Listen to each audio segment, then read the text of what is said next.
place and probably use the rope by hanging himself. So the word there is intention to injure him or herself. And there's also suicidal attempt. It's when someone harms themselves and they are not able to be successful by carrying that intention out. So that's a suicidal attempt. But they also may not die as a result of this action. So we will be looking at it from another angle. We have two things that we are looking at there. So how do we link understanding depression and suicide? You can't separate them. They are intertwined. Depression and suicide, they are multifaceted issues which is influenced by a range of factors, which include one, biological, psychological, and also social components. So, and depression is characterized by persistent feeling of sadness, feelings of hopelessness, and lack of interest in activities we once used to enjoy. And this can severely have impact on one's quality of life.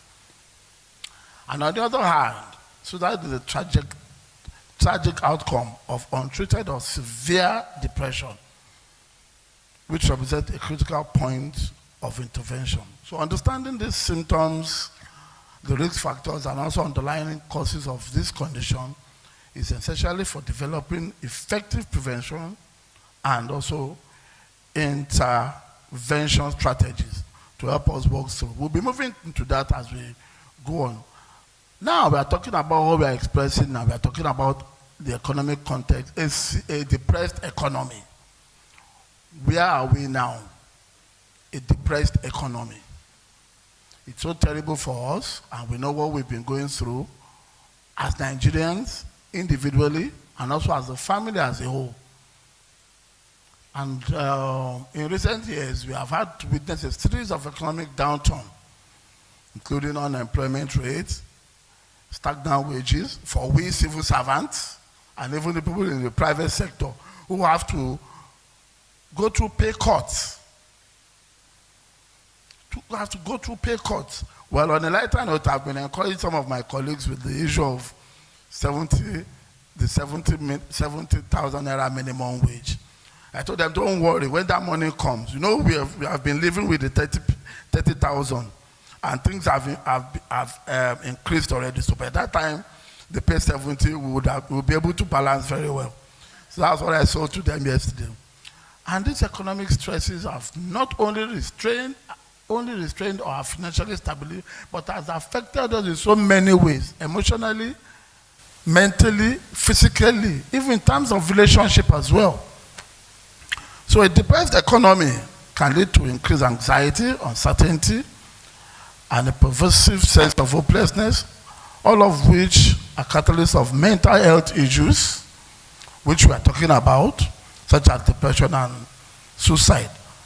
So we move to the next slide. Please move. I want you to work with us with the slide. So go to the next slide. We look at the challenges of our time. Next slide. These are the challenges. No. Move back. These are the challenges of our time. Uncertainty. We talk about insecurity. When we talk about insecurity, our mind goes to the north. Majorly, there's insecurity. Within our environment in Lagos here, a lot of people being kidnapped, unreported cases. What is insecurity? It's not only when arms are carried and people are just leaving home around 4-5:30. You work at Lekki, you live around Ipaja, and they have to go out in the morning. What about all those people that will lay people on the road? It creates a lot of anxiety for people to go to work. So there's a difference in preparing to go to work and the dangers you faced in the night, early morning, going to work. A lot of that is happening. Talk about the inflation, the increase in fuel. That is what pains me most, myself. Because I find it difficult. How can I use 30,000 naira to buy fuel and it's not up to half tank? When I will fill my tank with only 10,000 naira now. And look at what is, even now, as high as the price is, look at coming here, you all saw the NNPC there. The queue is so much and they are paying as much as 1,000 naira per liter to get fuel. to increase in fuel. These are the challenges of our time: restrictive lifestyle, lack of appropriate skills to cope, which a lot of people don't have. Because there's something we call individual differences. Some of us have, from probably upbringing and all that, we are able to cope with situations of life, but some don't have that skills, which requires learning. We talk about loneliness, lack of human contact and support. That's, oh yes, the use of the era of social media have helped people to cope with that in so many ways. Unlike before, prior COVID, we found out that going to work alone was very, very therapeutic for people who are lonely. During COVID, they stopped going to work. They stay indoors, morning to night, not relating with people. And a lot of people had mental breakdown from isolation. Those are some of the things people presented with during that period. But even when you go to work, because our life revolves in three angles: our work life, family life, and our what? Religious life. And the work environment allows you even to relate with people, good morning. But when you stay, you are single, for example, but either male or female, and you even lack some skills whereby you don't relate with people, you are just going to be in your flat. You're just going to be in your apartment. You make use of the social media, you get tired, you're not relating with family members, and all that. So that is very, very important. There's also pre-existing health conditions and also remote working conditions. Remote working conditions have even affected so many people now. Because to me, we are of the old school, I must go to work, open the office, sit on the chair, and look at the damage it's doing to young people now. They are working from home. So the system is there, and it has also its negative impact on people's mental health. So quickly we will look at the signs and symptoms of depression. I'm going to be talking about the 4 classical signs and symptoms. We have the cognitive, emotional symptoms, physical symptoms, and the behavioral. And for the cognitive, we talk about memory problems, poor judgment, constant worries, seeing only the negative aspect of issues. Cognitive has to do with the way you perceive, the way you see things, you know. Then also inability or difficulty concentrating, anxiousness, racing and ruminating thoughts. Those are some of the symptoms, signs and symptoms of cognitive symptoms of depression. Then we look at the emotional. That individual becomes very moody, they become irritable at the short test issues. You know, they all fly up, they get angry easily. Like we see among some of our colleagues at work. They become short-fused. They talk about agitation, inability to relax, feeling overwhelmed, then also sense of loneliness, like I mentioned earlier, or isolation. Then also depression or general unhappiness. It has to do with emotions. Those are some of the symptoms. Then the physical symptoms, you have aches and pains, muscle tensions, diarrhea, chest pains or rapid heartbeat, loss of sexual drive, frequent cold, and also shallow breathing and sweating. So those are some of the things you see when you talk about the signs and symptoms of depression. Then you look at the behavioral symptoms. That individual could be eating more or less eating, sleeping too much or not sleeping at all, isolating yourself from others. You could have somebody in your family who used to be very active, very friendly, or a colleague as well. Then suddenly, this person becomes withdrawn. Stop interacting with people. A total change from that individual's personality. And Dr. Boji will be talking about children and adolescents. You know, how they fight over remote control at home. They fight over remote control. They take you to the toilet. I want to be in possession of that remote control. Then suddenly, that child is not even watching television anymore. Or a Premiership diehard, a Chelsea fan, can't even put on the TV not to talk of watching. So they lose interest in activities and things that used to be of interest, procrastination and neglecting responsibility. It could even be some of our colleagues at work. As a boss, you give your subordinates on a particular work to do, job schedule, JD. He has a time to finish, but that person keeps procrastinating. This used to be a very active staff. You want to look into what is happening. It loses interest. What is supposed to take 24 hours to do turns into 36 hours, talking to 48 hours, procrastinating, not willing to do anything. Please, the slide is up. Then also, some will resort to the use of alcohol, cigarette, or other drugs. So we now look at the signs and symptoms of suicide. Next slide. Of suicide. Because if you look suicide, if you look at the cognitive aspect of those signs and symptoms, it will fall under, suicide falls under the cognitive aspect. But here we are breaking it down to see, these are the when an individual starts talking about wanting to die or kill him or herself. In mental health, we don't take it as a joke. We don't take it as a joke. Even when some patients are brought in and there are these traces, my consultant will just write on that file, put up a suicidal caution bid, The nurses will start monitoring that person. So once an individual started talking about, I want to die or I want to kill myself. I had a case of a patient over 14 years ago, was a medical doctor, just finished medical school from Ife. And he came to my department then and said, I'm just tired of everything. I just feel like killing myself. Kill care. Yeah, sit down. We were also growing then. Immediately we went to records, got the patient's file out. I can never forget, Dr. Adebayo, it's more than 18 years.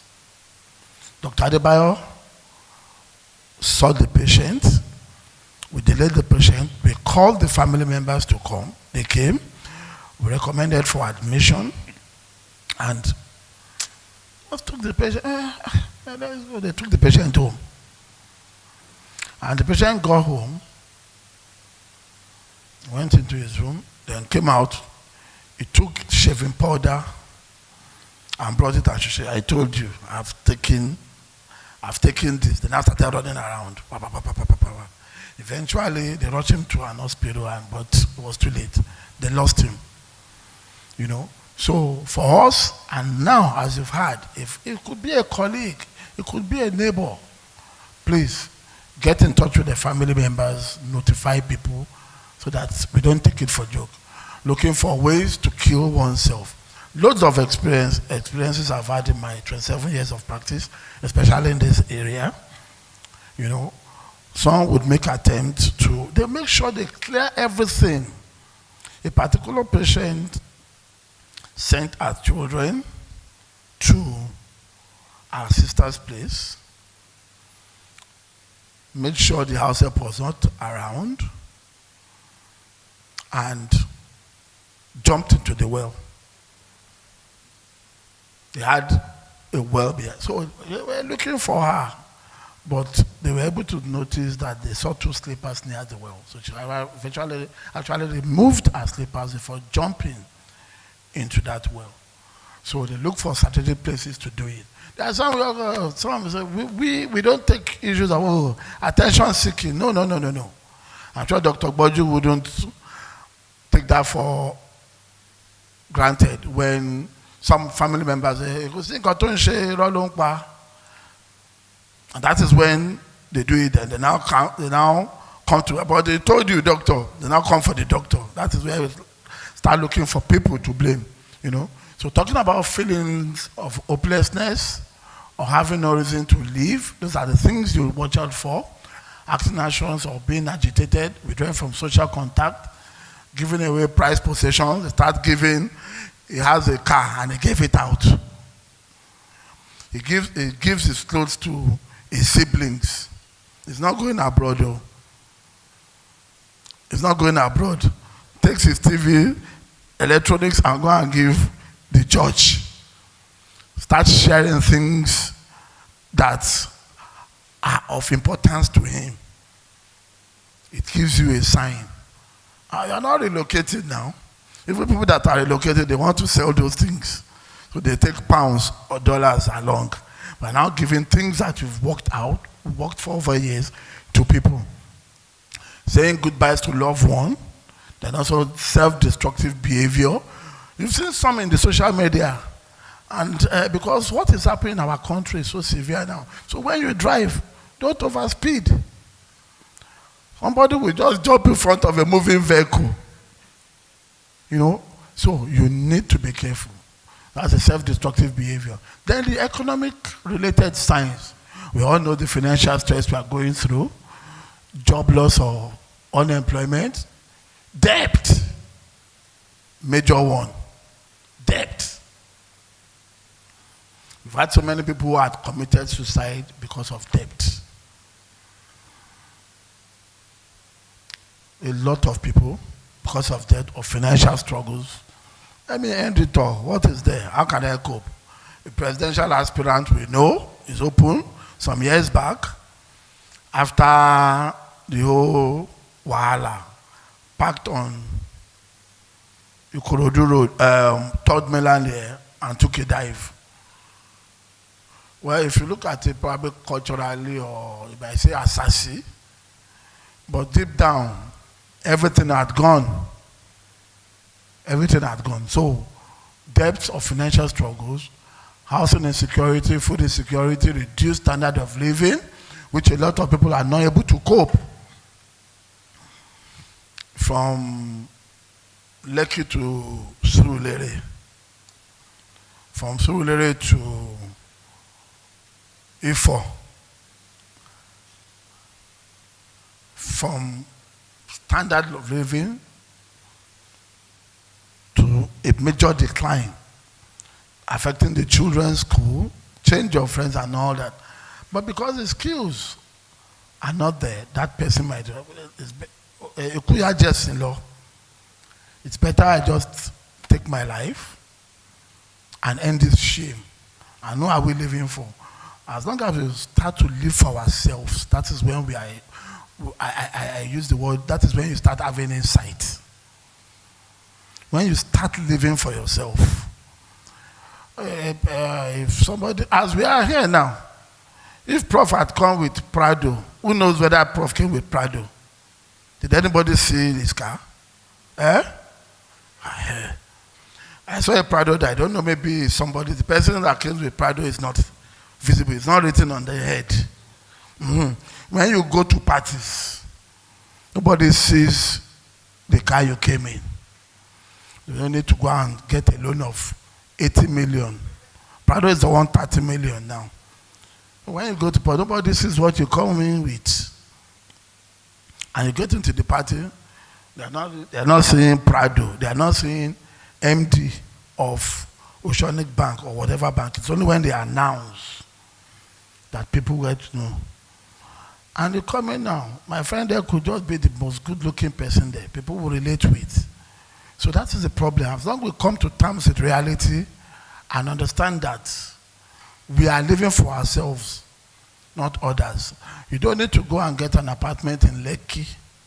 You have no business living in Lekki now when you are earning 8 million per annum. You have no business there. You should come and struggle in Surulere. Because even in Surulere now, 3-bedroom is 1.8. 3.2. So if you want to live in Lekki and you are on 8-9 million, the rent is 3.5 with 3 children. I don't know. There's no, I'm sure, school fees there. Let's even peg it at 500 per term for 3 children. 1.5 times 3 in a year. That's 4.5. With 3.5, that's 8 million. You will still. Yes, you will still. So those are some of the things we're talking about. We increase stress and also feeling trapped as well. So look at the causal factors for depression in a depressed economy. I talked about the financial struggle, inability to meet basic needs, debt, financial insecurity, job loss of unemployment, loss of purpose, identity and structure, reduced income, as decreased standard of living, which I just explained, poverty and inequality, uncertainty and insecurity, fear of the future, lack of control, and